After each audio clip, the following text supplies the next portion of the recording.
ગઈ તારીખ 14/2/26 રોજ વસ્ત્રાપુર પોલીસ સ્ટેશનમાં એક ફરિયાદ દાખલ કરવામાં આવે છે. તેમાં હકીકત એવું છે કે આ કામના ફરિયાદી મહાવીરસિંહ ભરતસિંહ રાજપૂત અને તેમના માસીના દીકરા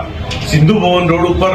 આગલા દિવસે ત્યાં ગાડી પાર્ક કરવાના હોર્ન બાબતે લોકોને માથાકૂટ થયેલી. તેની અદાવત રાખી આ કામના આરોપીઓએ એક સમથીન ભેગા થઈ અને વસ્ત્રાપુર તળાવ આગળ બોકડા પર બેઠેલા આ કામના ફરિયાદી અને તેમના માસીના દીકરા પર એક પ્રકારનો હિચકારો હુમલો કરી અને આ ગુનાનો અંજામ આપ્યો હતો. આ ગુનાની હકીકત એવી છે કે આ કામના જે આરોપીઓ છે એ જે સિંધુ ભવન રોડ ઉપર જેમની બીના બની હતી એની અદાવત રાખી અને હુમલો કરવામાં આવેલો અને જેની વિગતવારની ફરિયાદ લઈ અને વસ્ત્રાપુર પોલીસ સ્ટેશનમાં ગુનો દાખલ કરી અને વસ્ત્રાપુરના પીએસડી આ બાબતે તપાસ કરી રહ્યા હતા. જેમાં જે 15 માણસનું જે ટોળું હતું તે પૈકી ગઈકાલે પીરાણા જે સ્ટેશન છે ત્યાં આગળ હકીકત મળે છે કે આ કામના આરોપી ત્યાંથી પસાર થવાના છે. તો ડિસ્ટા પીએસઆઈ અમારા જે ગઢવી સાહેબ છે હકીકત મળતા આ કામના આરોપી પરેશ, સુનિલ, ચહેરા, જયેશ અને મોન્ટુ એ ક્રેટા ગાડીમાંથી નીચે ઉતારતા પૂછપરછ કરતા આ કામના આરોપી છે તેવું જણાતા તેઓને આ ગુનામાં લાઈ અને અટક કરવામાં આવેલ છે